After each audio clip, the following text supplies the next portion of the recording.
Anne Dvorak. Anne Dvorak had everything a Golden Age actress needed to become a household name. Talent, beauty, and a breakout role in Scarface in the early 1930s.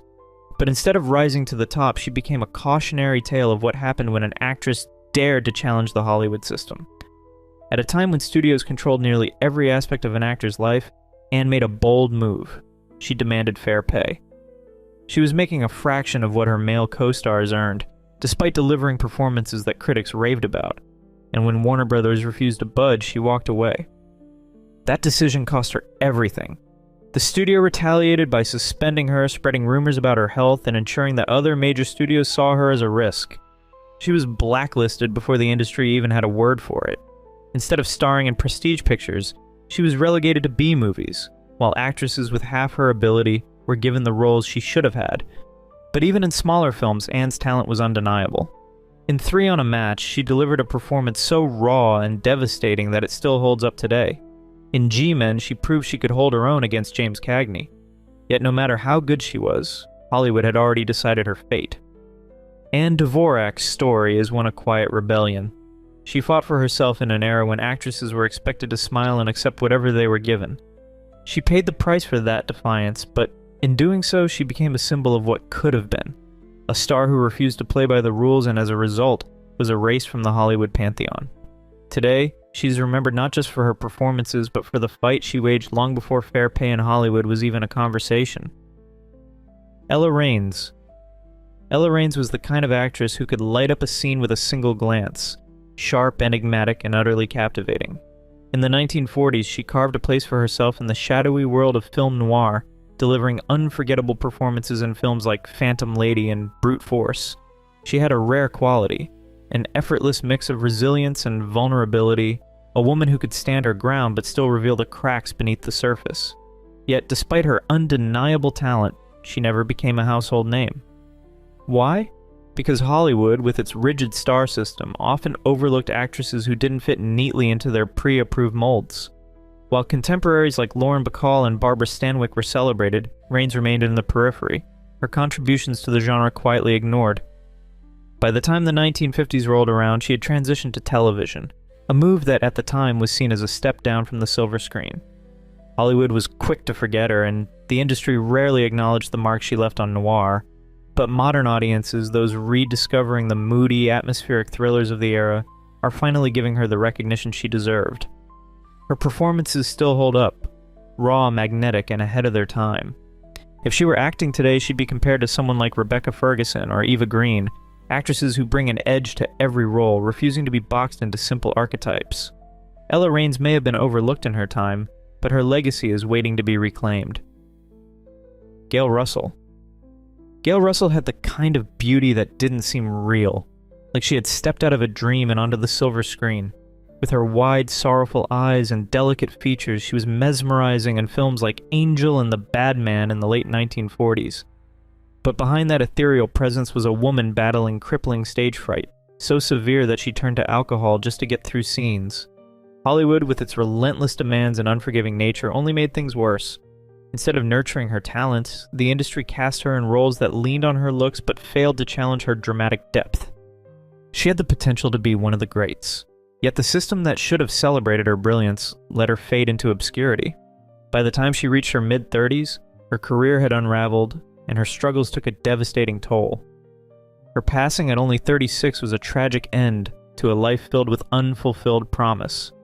Today, her name is rarely mentioned alongside the icons of her era, but her performances remain hauntingly beautiful, a reminder of a star that Hollywood never truly appreciated. Nina Foch. Nina Foch was the kind of actress who could command the screen with a single glance, yet Hollywood never quite gave her the spotlight she deserved. Born in the Netherlands and raised in America, she had the poise of a European aristocrat and the versatility of a true character actor.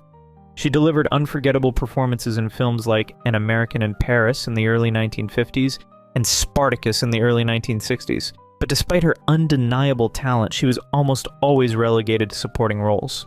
She had the presence of a leading lady, yet the industry seemed determined to keep her in the margins. But her contributions to Hollywood extended far beyond her on-screen performances. She became one of the most respected film professors at the University of Southern California, shaping the minds of future filmmakers who would go on to define modern cinema. Directors like George Lucas and Randall Kleiser have credited her with helping them refine their craft, proving that her impact on Hollywood was far greater than the roles she was given. So why isn't Nina Foch a household name? Perhaps it was because she didn't fit the traditional mold of a golden age leading lady, or maybe it was because she never played the Hollywood game the way others did. In many ways, she was ahead of her time. An actress who refused to be boxed in, a mentor who left a lasting legacy, and a talent that deserved far more recognition than she received. If she were working today, she might be compared to someone like Tilda Swinton, an actress with an undeniable presence, an ability to disappear into any role, and a career that defies easy categorization. Nina Foch may not have been Hollywood's biggest star, but her influence is still felt, even if her name isn't always remembered. Marsha Hunt. Marsha Hunt was a rising star in the golden age of Hollywood, a performer with the kind of quiet elegance and emotional depth that made her unforgettable in films like Pride and Prejudice in 1940 and the noir classic Raw Deal in 1948. But despite her undeniable talent, her career was abruptly derailed, not because of scandal or box office failure, but because of politics. During the McCarthy era, Hollywood turned on its own, blacklisting anyone suspected of communist ties. Hunt wasn't a communist, but she was an outspoken advocate for free speech and civil liberties. That alone was enough to destroy her career. Unlike many blacklisted stars who faded into obscurity, Hunt fought back. She publicly condemned the blacklist, testified before Congress, and refused to apologize for her beliefs. But Hollywood had already made up its mind. The studios, once eager to cast her, now saw her as a liability. Though she continued acting for decades, the leading roles disappeared, and she never regained the stardom she had once been poised for. It's a tragic irony. An actress praised for her grace, intelligence, and versatility was sidelined not because of a lack of talent, but because she stood by her principles. In a way, she was ahead of her time, much like modern actresses who use their platforms for activism despite the potential career risks. If she were working today, she might be compared to someone like Jessica Chastain, an actress unafraid to challenge the status quo. Marsha Hunt deserved more, and though Hollywood may have turned its back on her, history is finally beginning to recognize her as one of the most unjustly overlooked talents of her era. Andrea King. Andrea King had everything a Golden Age star needed: striking beauty, undeniable talent, and a screen presence that could command attention. Yet, despite her frequent casting as a femme fatale in the 1940s, she never reached the heights of stardom that her performances warranted. Warner Brothers kept her in a frustrating limbo, offering her roles that showcased her allure, but rarely giving her material that could elevate her to the level of her contemporaries. While actresses like Lauren Bacall and Barbara Stanwyck were given career-defining roles, King was often relegated to secondary parts, a decision that kept her just outside Hollywood's inner circle of elite leading ladies. Her performance in The Beast with Five Fingers in 1946 was a perfect example of her ability to bring depth to even the most unconventional roles. She had a magnetic quality on screen, effortlessly balancing sophistication with an undercurrent of danger. But instead of capitalizing on her potential, Warner Brothers failed to invest in her long-term success, leaving her career to drift. By the time the 50s arrived, the roles had dried up, and like so many talented actresses of her time, she found herself transitioning into television, a move that, while keeping her working, further distanced her from Hollywood's spotlight. Had she been given the right opportunities, Andrea King could have been a household name alongside the greats. In many ways, she was a precursor to actresses like Eva Green, captivating, enigmatic, and capable of so much more than the industry allowed her to be. But Hollywood's rigid studio system had already decided her fate, leaving her legacy as one of the most underrated talents of her era. Elizabeth Scott. Elizabeth Scott had the voice of a smoky jazz club at midnight and the presence of a woman who knew more than she let on. She was the quintessential film noir goddess, standing toe-to-toe with Hollywood's toughest leading men in classics like Dead Reckoning alongside Humphrey Bogart and Too Late for Tears, where she delivered a performance so sharp it could cut glass. Yet despite her undeniable allure, she never quite reached the same level of acclaim as her contemporaries, often compared to Lauren Bacall, but without the same lasting recognition. Scott's career was built on mystery and danger, both on and off screen. She embodied the femme fatale archetype with a quiet intensity, her characters always walking that fine line between victim and manipulator. But Hollywood had a way of punishing women who didn't fit neatly into its mold. In the early 1950s, a scandalous tabloid article attempted to tarnish her reputation, making salacious claims that, at the time, were enough to send shockwaves through the industry. The fallout was swift. Roles became scarce, and the industry that once embraced her enigmatic charm suddenly turned cold. Despite the setback, Scott never begged for Hollywood's approval. She lived life on her own terms, retreating from the limelight rather than conforming to an industry that had betrayed her. And yet, her legacy has quietly endured. In recent years, film historians and noir aficionados have revisited her work, recognizing her as one of the genre's most underrated stars. In many ways, she was ahead of her time, a woman who refused to be boxed in, whose presence still lingers in the shadows of classic Hollywood. If she were working today, she might be compared to someone like Charlize Theron, an actress who balances icy sophistication with raw intensity. But in her era, Scott was a rarity, a star who burned bright but was never given the full recognition she deserved. Joan Greenwood. Joan Greenwood had a voice like no other, sultry, velvety, and laced with a knowing wit that made every line she delivered feel like a secret shared just between her and the audience. In films like Kind Hearts and Coronets in the late 1940s, she stole scenes with ease, her sharp comedic timing and effortless charm making her unforgettable. But despite her undeniable talent, Hollywood never fully embraced her. Instead of the leading roles she deserved, she was often relegated to supporting parts, playing the clever, seductive foil rather than the central figure. While actresses like Audrey Hepburn and Grace Kelly became international icons, Greenwood remained primarily in British cinema. Her transition to Hollywood limited and brief. Perhaps it was her refusal to conform to the demure, polished image that American studios preferred, or maybe it was simply bad luck. Whatever the reason, she never achieved the superstardom that her talent warranted. Today, she remains beloved in the UK. Her performance is still studied and admired, but outside of classic film circles, her name is often overlooked. In many ways, she was a predecessor to actresses like Eva Green, magnetic, enigmatic, and always compelling, yet never quite given the full spotlight she deserved. Peggy Cummins. Peggy Cummins delivered one of the most electrifying performances of the film noir era in Gun Crazy in 1950. As the dangerously alluring Annie Laurie star, she wasn't just a femme fatale, she was a force of nature. A woman who could seduce with a glance and destroy with a whisper. The film, once overlooked, is now hailed as a noir masterpiece, and Cummins' performance stands as one of the genre's most riveting. But despite the acclaim, Hollywood never truly capitalized on her talent. Unlike contemporaries such as Barbara Stanwyck or Gloria Graham, she wasn't given the roles that could have cemented her as a household name. Instead, after a handful of Hollywood films, she returned to the United Kingdom, effectively ending her chances at American stardom. So why did Hollywood let such a talent slip away? Some speculate it was the industry's reluctance to see beyond the femme fatale archetype.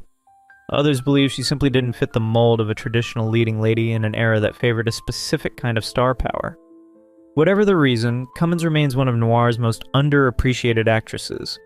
Her work in Gun Crazy has been rediscovered by film historians and cinephiles, but she never received the mainstream recognition she deserved. In many ways, she was a precursor to actresses like Rosamund Pike, capable of icy intensity and unpredictable danger, yet never fully embraced as a marquee star. Her story is a reminder of how Hollywood's short-sightedness can leave even the most brilliant talents in the shadows. Jean Hagen. Jean Hagen was the secret weapon of Singin' in the Rain, turning what could have been a one-note antagonist into a comedic masterpiece. As Lena Lamont, the shrill-voiced, silent film star struggling with the transition to talkies, Hagen stole every scene she was in. Her exaggerated mannerisms, impeccable timing, and that unforgettable nasally voice turned Lena into one of the most hilariously unself-aware characters in film history. But despite her brilliance, she was overshadowed by her co-stars, Gene Kelly and Debbie Reynolds, and never received the leading roles she deserved. Her performance was so strong that she earned an Academy Award nomination, yet Hollywood failed to capitalize on her comedic genius. Instead of headlining major films, Hagen was often relegated to supporting roles, never quite breaking into the A-list, despite proving she had the chops. It's a frustrating case of an actress being too good at playing a certain type, so much so that the industry refused to see her beyond it. By the 1960s, her career had begun to fade, and while film historians and classic movie fans recognize her brilliance today, she remains one of the most underrated comedic actresses of the golden age. If she were working now, she might have had a career trajectory similar to someone like Catherine O'Hara, an actress who balances comedy and drama with ease. But in her time, Hollywood failed to give Jean Hagen the spotlight she so clearly deserved. Martha Vickers. Martha Vickers was a force of nature in The Big Sleep, a performance so electric that even Raymond Chandler himself admitted she stole scenes from Lauren Bacall. As Carmen Sternwood, she exuded a dangerous allure, playing the reckless, troubled heiress with a mix of seduction and menace that left audiences mesmerized. But while Bacall's career soared, Vickers stalled. Warner Brothers failed to harness her undeniable talent, relegating her to forgettable roles in B-movies rather than the prestige films she deserved. Despite her breakout moment, she was overshadowed by the legendary chemistry between Bogart and Bacall, a Hollywood power couple whose dynamic drew all the attention. Vickers had the presence, the skill, and the screen magnetism, but she never got the opportunities to prove just how far she could go. Modern film historians have since recognized her brilliance, but for decades she remained a footnote in Hollywood history rather than the star she should have been. In many ways, her career mirrors that of Eva Green, a modern actress praised for her intensity yet often sidelined in favor of more bankable names. Had Vickers been given the right roles, she might have been one of the defining actresses of her era. Instead, she remains one of classic Hollywood's most striking what-ifs. Evelyn Keyes. Evelyn Keyes had the looks, the talent, and the screen presence to be a major Hollywood star, but instead she spent most of her career in the shadow of bigger names. Most people remember her as Scarlett O'Hara's sister in Gone with the Wind, a role that gave her visibility but did little to showcase her full potential. She had the range to play more than just the supportive sibling or the secondary love interest, yet Hollywood rarely gave her the chance to prove it. In The Jolson Story, she delivered a performance full of charm and emotional depth, yet the spotlight remained firmly on Larry Parks. Then came 99 River Street, a gritty film noir where she held her own against John Payne, proving she could handle tough, complex roles. But despite these moments of brilliance, she was never elevated to true leading lady status. Instead, she was typecast, shuffled into roles that kept her just on the edge of stardom but never quite in its grasp. Keyes herself was vocal about her frustrations with Hollywood's treatment of actresses. She knew she had more to offer, but the industry wasn't interested. In many ways, her career mirrors that of Martha Vickers, another actress who generated real heat in The Big Sleep, but was ultimately overshadowed. Both women had the talent to be household names, but the system wasn't built for them to succeed. If Keyes were working today, she might be compared to someone like Rebecca Ferguson, an actress with undeniable skill who often plays second fiddle to male leads despite having the charisma to carry a film on her own. Audrey Totter. Audrey Totter was the kind of actress who could make ice burn. In the shadowy world of film noir, she was a force, dangerous, alluring, and always a step ahead. Whether she was playing a scheming femme fatale or a woman teetering on the edge of desperation, Totter had a way of commanding the screen with a single glance. In classics like The Setup and Tension, both released in the late 1940s, she delivered performances that were razor-sharp, filled with a mix of menace and vulnerability that few could pull off. And yet, despite her undeniable talent, she never reached the heights of contemporaries like Barbara Stanwyck or Joan Crawford. Part of the reason was timing. By the time Totter was making a name for herself, the golden age of noir was already beginning to fade. Hollywood was shifting toward bigger spectacle films, and the era of shadowy crime dramas was winding down. Then there was the reality of the studio system. Totter, despite her talent, was often relegated to supporting roles, rarely given the kind of marquee billing that could have cemented her as a household name. She was a critical favorite, but box office dominance eluded her. When film roles started drying up in the 1950s, Totter made a seamless transition to television, appearing in a string of popular shows. But even as she found steady work, her contributions to noir cinema remained underappreciated. Today, looking back, it's clear she deserved more. Her performances were electric, her presence unforgettable. If there's a modern equivalent, it might be someone like Eva Green, an actress with immense talent, often cast in dark, complex roles, yet never quite given the industry-wide recognition she deserves. Audrey Totter was a noir queen without a crown, a talent that Hollywood should have celebrated far more than it did. Susan Peters. Susan Peters was on the verge of something extraordinary. After her mesmerizing performance in Random Harvest in the early 1940s, Hollywood was ready to crown its next leading lady. She had the poise of Ingrid Bergman, the emotional depth of Bette Davis, and a quiet intensity that made her unforgettable. But fate had other plans. In 1945, a hunting accident left her paralyzed from the waist down, a cruel twist that cut her ascent short. Hollywood, ever fickle, turned its back.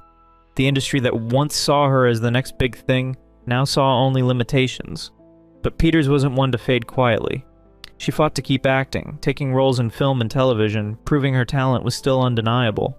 Yet, the roles were few, the opportunities sparse. The industry wasn't ready to embrace an actress with a disability no matter how brilliant she was. By the time she passed away at just 31, she had been largely forgotten by the same Hollywood that once saw her as its future. Today, she remains one of the most underrated actresses of the Golden Age. A star that could have burned bright but was never given the chance.